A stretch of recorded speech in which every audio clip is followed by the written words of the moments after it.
Buddha or Buddha Gautama, also known as Shakyamuni Buddha, was a great spiritual master from ancient India. Born as Prince Siddhartha Gautama in 5th century BCE, he would have naturally inherited the vast wealth of a kingdom. However, the prince one day left the palace life in search of spiritual knowledge.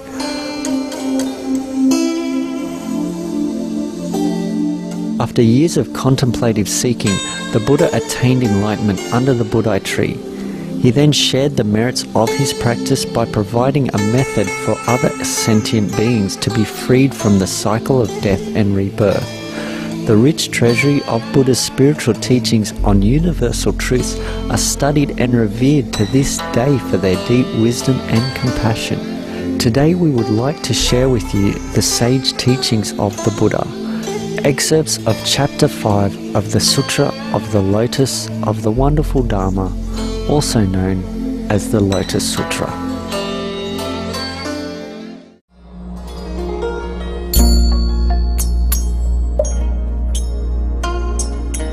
At that time, the world-honoured one, wishing to state his meaning once more, spoke in verse form, saying, The Dharma King, destroyer of being, when he appears in the world, accords with the desires of living beings, preaching the Dharma or true teaching in a variety of ways.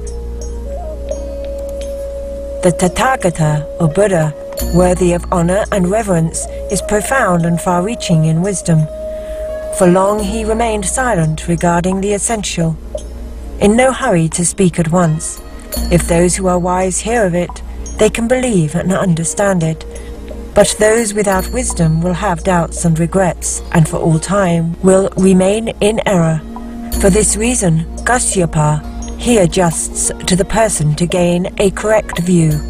Kashyapa, you should understand that it is like a great cloud that rises up in the world and covers it all over.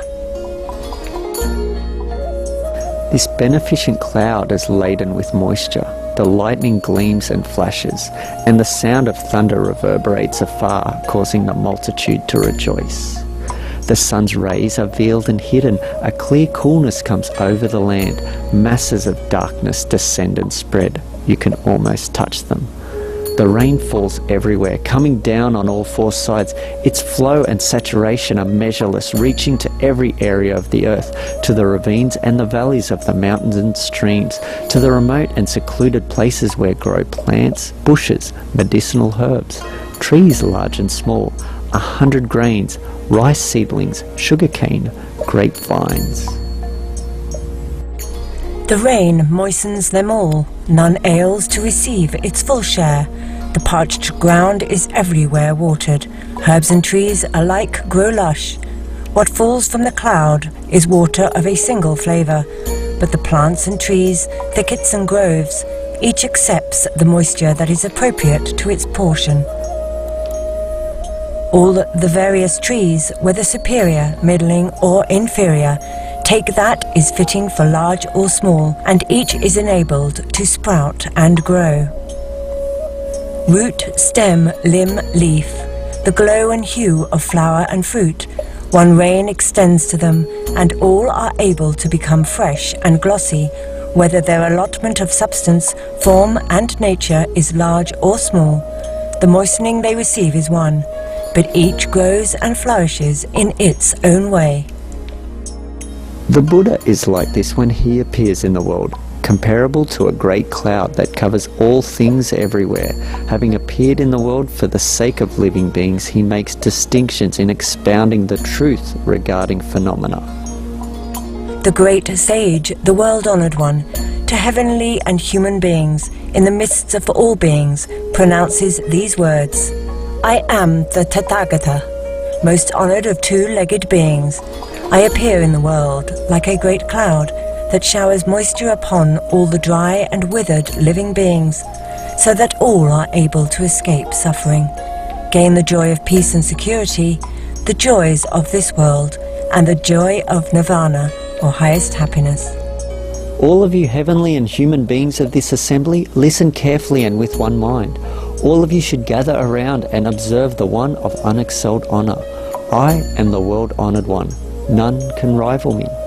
In order to bring peace and security to living beings, I've appeared in the world, and for the sake of this great assembly, I preach the sweet dew of the pure Dharma, true teaching.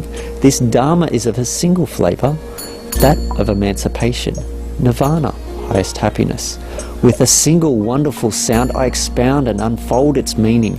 Constantly for the sake of the great vehicle, I create causes and conditions. I look upon all things as being universally equal. I have no mind to favour this or that, to love one or hate another. I am without greed or attachment and without limitation or hindrance. At all times, for all things, I preach the Dharma equally. As I would for a single person, that same way I do for numerous persons. Constantly I expound and preach the Dharma.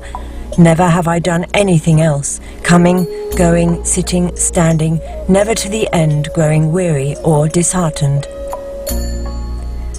I bring fullness and satisfaction to the world, like rain that spreads its moisture everywhere, eminent and lowly, superior and inferior, observers of precepts, violators of precepts, those fully endowed with proper demeanour, those not fully endowed, those of correct views, of erroneous views, of keen capacity, of dull capacity. I cause the Dharma rain on all equally, never lax or neglectful.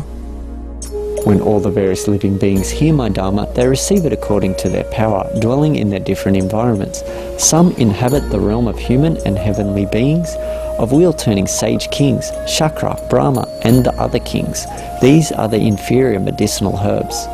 Some understand the Dharma of no outflows, are able to attain nirvana, highest happiness, to acquire the 6 transcendental powers, and gain in particular the 3 understandings, or live alone in mountain forests, constantly practicing meditation and gaining the enlightenment of Pratyeka Buddhas, self-awakened Buddhas. These are the middling medicinal herbs. Still others seek the place of the world-honoured one, convinced that they can become Buddhas, putting forth diligent effort and practicing meditation. These are the superior medicinal herbs. Again, there are children of the Buddha who devote their minds solely to the Buddha's way, constantly practicing mercy and compassion, knowing that they themselves will attain Buddhahood, certain of it and never doubting. These I call small trees. Those who abide in peace in their transcendental powers, turning the wheel of non-regression, saving innumerable millions of hundreds of thousands of living beings. Bodhisattvas, enlightened beings, such as these I call large trees. The equality of the Buddha's preaching is like a rain of a single flavour, but depending upon the nature of the living being, the way in which it is received is not uniform, just as the various plants and trees each receive the moisture in a different manner.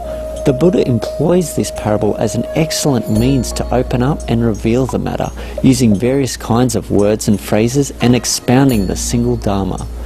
But in terms of the Buddha wisdom, this is no more than one drop of the ocean. I rain down the Dharma rain, filling the whole world, and this single flavoured Dharma is practiced by each according to the individual's power. It is like those thickets and groves, medicinal herbs and trees which, according to whether they are large or small, bit by bit grow lush and beautiful. The Dharma of the Buddhas is constantly of a single flavour, causing the many worlds to attain full satisfaction everywhere. By practicing gradually and stage by stage, all beings can gain the fruits of the way. The voice hearers and Pratyeka Buddhas, or self-awakened Buddhas, inhabit the mountain forests, dwelling in their final existence, hearing the Dharma and gaining its fruits. We may call them medicinal herbs that grow and mature each in its own way. If there are bodhisattvas or enlightened beings who are steadfast and firm in wisdom, who fully comprehend the threefold world and seek the supreme vehicle, these we call the small trees that achieve growth and maturity. Again, there are those who dwell in meditation, who have gained the strength of transcendental powers, have heard of the emptiness of all phenomena, greatly rejoice in it in their minds, and emit countless rays of light to save living beings. These we call large trees that have gained growth and maturity. In this way, Kashyapa, the Dharma preached by the Buddha is comparable to a great cloud which, with a single flavoured rain, moistens human flowers so that each is able to bear fruit. Kashyapa, you should understand that through various causes and conditions, various kinds of simile and parable, I open up and reveal the Buddha's way.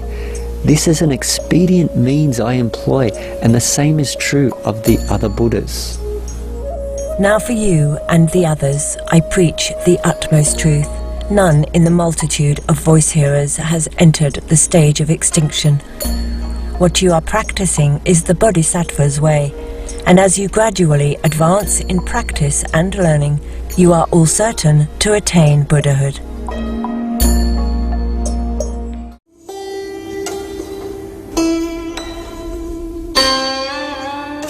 Serene viewers, thank you for joining us for today's episode of Between Master and Disciples. Planet Earth, our loving home, is coming up next right after Noteworthy News. Please stay tuned to Supreme Master Television. May you and your loved ones be graced by heavenly melodies always. For more details, please visit www.suprememastertv.com/BMD.